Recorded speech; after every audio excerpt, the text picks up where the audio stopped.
Hello అండి. Welcome back to my channel Krishnaveni masala tales. నేను మీ కృష్ణవేణి. ఈరోజు ఇంకొక కొత్త రెసిపీ తోటి మీ ముందుకొచ్చినాను. అదొచ్చేసి క్యాప్సికమ్ మసాలా కర్రీ. సింపుల్‌గా చేసుకోవచ్చు. ఇంకోటి టేస్టీగా గూడా ఉంటుంది. ఇది చానా సింపుల్‌గా చేసుకునే రెసిపీ.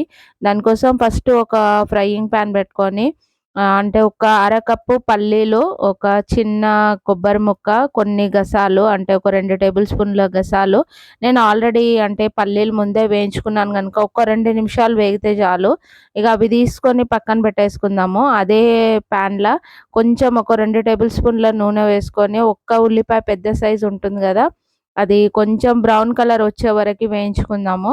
ఎందుకంటే ఇది గ్రేవీ కోసము, మసాలా గ్రేవీ ఉంటుంది గదా! దానికోసము. అంటే సింపుల్‌గా ఉంటుంది. ఇంకోటి టేస్టీగా గూడా ఉంటుంది. ఇది చేసుకోవడం శానా ఈజీ. ఇంకొకటి ఇది చపాతీలకి గానీ, అట్లనే రైస్‌లకి గానీ శానా బావుంటుంది. ఇప్పుడు ఈ ఉల్లిపాయలు వేగిపోయినాయి. నేను అల్లం వెల్లుల్లి పేస్ట్ యూజ్ చేస్తలేను దీంట్లోకి. కొంచెం ఒక చిన్న అల్లం ముక్క, ఒక 10-15 వెల్లుల్లి రెబ్బలు తీసుకున్నాను. ఇక అవి కొంచెం వేడైతే చాలు. ఆల్రెడీ మనము అంటే స్టవ్ ఆఫ్ చేస్తాం గదా! ఇగ అప్పుడు యేసుకుంటే సరిపోతుంది. అవి తీసుకొని పక్కన పెట్టేసుకుందాము. అదే ప్యాన్‌లోకి కొంచెం ఇంకొక 2 టేబుల్ స్పూన్‌ల నూనె వేసుకొని, క్యాప్సికమ్‌ని అంటే చిన్న చిన్న ముక్కలుగా మనకి ఏ సైజు కావాలనుకుంటే ఆ సైజులో మీరు క్యాప్సికమ్‌ని కట్ చేసుకోండి. నేను కొంచెం అంటే సన్నగా కట్ చేసుకున్నాను. మీరు ఒకవేళ కొంచెం అంటే లావుగా కట్ చేసుకున్నా కూడా పర్వాలేదు. కొంచెం సేపు వేయించుకుందాం. ఎందుకంటే పచ్చి వాసన ఉంటుంది గదా! క్యాప్సికమ్‌కి. అది పోయే వరకి. అంటే ఇది అంటే ఒక 2 నిమిషాలు వేగితే చాలు. ఇప్పుడు కొంచెం కలర్ చేంజ్ అయ్యే వరకి వేయించుకుంటే సరిపోతుంది. ఇప్పుడు నేను వీడియోలో చూపించిన విధంగా వేయించుకుంటే సరిపోతుంది. తీసుకొని పక్కన పెట్టేసుకుందాము. ఇప్పుడు మనము ముందే వేయించి పెట్టుకున్న అంటే గ్రేవీ కోసం మసాలా ఉంది గదా! పల్లీలు, కొబ్బర, గసాలు, అట్లాగే ఉల్లిపాయలు, వెల్లిపాయలు, అల్లం ఉంది గదా! అది కొంచెం పేస్ట్ లెక్క చేసుకుందాం. ఒకవేళ మీరు కొంచెం నీళ్ళు వేసుకుంటే వేసుకోండి. నేను ఒక 2 చుక్కలు మాత్రం వేసుకున్నాను. అంటే ఒక హాఫ్ గ్లాస్ అంతా వేసుకున్నాను. కొంచెం గ్రేవీ పల్చగా రావాలని జెప్పేసి. ఇప్పుడు ఇంకొక కడాయి తీసుకొని అందులోకి ఒక కప్పు ఆయిల్ తీసుకున్నాను. అందులోకి ఒక టేబుల్ స్పూన్ అంత జీలకర్ర, ఒక టేబుల్ స్పూన్ అంత ఆవాలు. అది ఆప్షనల్ మాత్రమే. ఒకవేళ మీకు జీలకర్ర, ఆవాలు నచ్చకపోతే మాత్రం మీరు స్కిప్ జేయొచ్చు. ఇగ మనం ముందే గ్రైండ్ జేసి పెట్టుకున్న ఉల్లిపాయ పేస్ట్ ఉంది గదా! అంటే మనం మసాలా పేస్ట్ ఉంది గదా! అది వేయించుకుందాము. కొంచెం పచ్చి వాసన పోయే వరకి వేయించుకుందాము. అంటే మొత్తము ఎట్లా అనంటే మరీ అడుగంటకుండా కొంచెం ఫ్లేమ్ తగ్గించుకోవాలి. అంటే స్టవ్ ఫ్లేమ్ తగ్గించుకుందాము. మీడియం టు హై ఫ్లేమ్‌లో పెట్టుకుంటే సరిపోతుంది. ఇప్పుడు ఇందులోకి నేను అంటే పౌడర్ మసాలాలు మాత్రం తీసుకున్నాను. ధనియాల పొడి ఒక టేబుల్ స్పూను, గరం మసాలా ఒక టేబుల్ స్పూను, జీలకర్ర పొడి ఒక టేబుల్ స్పూను, పసుపు ఒక టేబుల్ స్పూను. ఇవి తీసుకొని అంటే మనము వేసుకున్న ఉల్లిపాయ పేస్ట్ ఉంది గదా! అందులో వేసుకొని కలిపేసుకుందాము. అంటే అన్నీ నేను తీసుకున్నది పేస్ట్ అంటే టమాటా ప్యూరీ తీసుకున్నాను. ఇంకొకటి ఉల్లిపాయల పేస్ట్ మాత్రం తీసుకున్నాను. మిగతా అన్నీ మన ఇంట్లో ఉండే మసాలాలే, రెగ్యులర్‌గా మనం వాడుకున్న మసాలాలే. ఇప్పుడు ఇందులోకి నేను అంటే టేబుల్ స్పూన్ అంతా కారము, రుచికి సరిపడంత ఉప్పు తీసుకున్నాను. అంటే కొంచెం కారం ఇష్టపడేటోళ్ళు మాత్రం కొంచెం కారం వేసుకోండి. పొడి కారము. లేదు అని అనుకుంటే మనం క్యాప్సికమ్‌లో ఉన్న కారం సరిపోతుంది. కానీ నాకు కొంచెం కారంగా ఉండాలని జెప్పేసి నేను ఒక్క టేబుల్ స్పూన్ మాత్రమే పొడి కారం తీసుకున్నాను. ఇప్పుడు టమాటా ప్యూరీ కోసం అని జెప్పేసి పండుగా ఉంటాయి గదా! టమాటాలు ఒక 2 మాత్రం అవి ప్యూరీ లెక్క చేసుకున్నాను. ఇప్పుడు మనము అంటే మన మసాలా వేగిపోయింది. అది వేగిపోయింది తెలుస్తుంది మనకి. అంటే ఆయిల్ అంతా పైకొస్తుంది మనం వేసుకున్న ఆయిలు.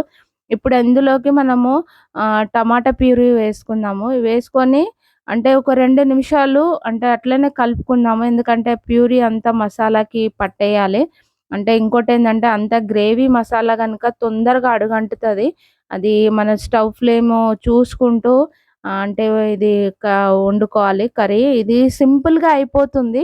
చానా అంటే చానా సింపుల్‌గా అయిపోతుంది. అన్ని పేస్ట్‌లు రెడీ చేసుకున్నామంటే మనకొక 10 నిమిషాలల్లా అయిపోయే సింపుల్ కర్రీ.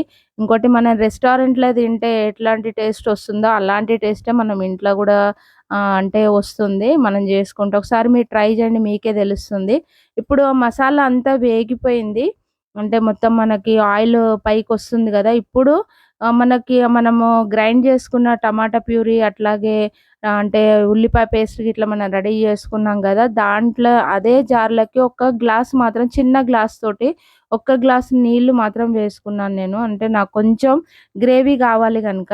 ఇక అది వేసుకున్న తర్వాత కొంచెం కస్తూరి మేతి కంపల్సరీ వేసుకోవాలి. అది దానికొక ఎక్స్‌ట్రా ఫ్లేవర్‌నిస్తుంది. కస్తూరి మేతి అనంటే అందరికీ తెలుసు, మనకి సూపర్ మార్కెట్‌లలో గిట్లా అంటే బాగా దొరుకుతుంది. ఇగ ఇది వేసుకున్న తర్వాత మొత్తం అంటే మూత పెట్టేసి ఒక 2 నిమిషాలు అట్లనే ఉడికించుకుందాం. అంటే ఫ్లేమ్ తగ్గించుకోవాలి. లో ఫ్లేమ్‌లో మాత్రమే. అంటే మొత్తం గ్రేవీ అంతా ఉడికిపోయింది. ఇప్పుడు మనము ముందే కొంచెం వేయించి పక్కన పెట్టుకున్నాం గదా క్యాప్సికము, అది వేసుకుందాము. వేసుకొని ఇప్పుడు ఫ్లేమ్ కొంచెం పెద్దగా చేసుకుందాం. స్టవ్ ఫ్లేమ్ కొంచెం పెద్దగా చేసుకుందాం. ఎందుకంటే క్యాప్సికమ్ కొంచెం క్రిస్పీగా కావాలి అని అనుకుంటే మాత్రం మీరు ఒక 2 నిమిషాలు ఎక్స్‌ట్రా మీరు కుక్ చేసుకోండి. లేదు మాకు సాఫ్ట్‌గా కావాలి అని అనుకుంటే మాత్రం ఒక 2 నిమిషాలు కుక్ చేసుకోవాల్సి ఉంటుంది. నాకు ఒక్క 2 నిమిషాలు కుక్ అయితే చాలు. నాకు కొంచెం క్యాప్సికమ్ అంటే క్రిస్పీగా కావాలని అనుకుంటున్నాను. ఇప్పుడు మన గ్రేవీ రెడీ అయిపోయింది. ఓకే ఫ్రెండ్స్, ఎంతో టేస్టీగా అట్లాగే సింపుల్‌గా అయిపోయే రెసిపీ క్యాప్సికమ్ మసాలా కర్రీ. ఇది ఒకసారి మీరు ఇంట్లో ట్రై చేయండి. షనా సింపుల్‌గా అయిపోతుంది. ఇంకొకటి ఇది ఘీ రైస్‌లకే గానీ, అట్లాగే బగారా రైస్‌లకే గానీ, చపాతీలకే గానీ, నాన్‌లకే గానీ షనా బావుంటుంది. ఒకసారి ట్రై చేయండి. మీరు ఎట్లుందనేది మీకే తెలుస్తుంది. ఓకే ఫ్రెండ్స్, ఈ రోజుకి ఇంతే నా రెసిపీ. ఇంకొక రెసిపీతోటి మీ ముందుకొస్తాను. ఐ హోప్ మీకు గనుక ఈ రెసిపీ నచ్చితే నా ఛానల్‌ని సబ్స్క్రైబ్ చేసుకోవడం మాత్రం మర్చిపోకండి. పక్కన బెల్ ఐకాన్ ఉంటుంది. దాన్ని ప్రెస్ చేస్తే నా నోటిఫికేషన్స్ వస్తాయి. ఒకవేళ మీకు ఈ రెసిపీ నచ్చితే మాత్రం నాకు కామెంట్ చేసి చెప్పండి. ఓకే ఫ్రెండ్స్, ఉంటాను. ఇంకొక రెసిపీతోటి మీ ముందుకొస్తాను. Bye friends.